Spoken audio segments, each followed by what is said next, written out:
अब अगली खबर राज्यसभा चुनाव की, जिसमें मध्य प्रदेश की तीनों सीटों के नतीजे जारी कर दिए गए और तीनों सीटें भारतीय जनता पार्टी की झोली में गई। बीजेपी के तीनों उम्मीदवार रजनीश अग्रवाल, तरुण चुग और महेश केवट निर्विरोध जीत गए, यानी कांग्रेस प्रत्याशी मीनाक्षी नटराजन का नामांकन रद्द ही रहा।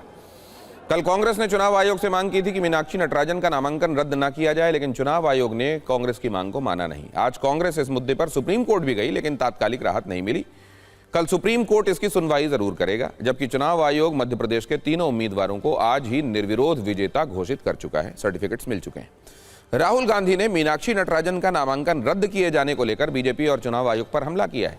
राहुल गांधी ने कहा कि वोट चोरी और सरकार चोरी के बाद अब बीजेपी और चुनाव आयोग की जुगलबंदी ने सीट चोरी का रास्ता भी अपना लिया।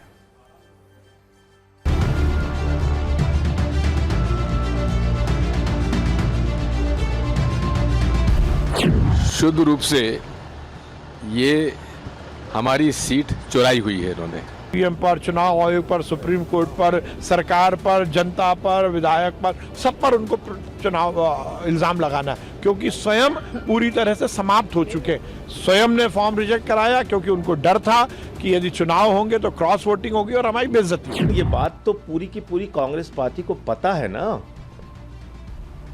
कि भाई जो चुनाव आयोग है या मुख्य चुनाव आयुक्त जो हैं वो बीजेपी के साथ मिले हुए हैं। ये बात कांग्रेस को पता है, सारे विपक्षी दलों को पता है।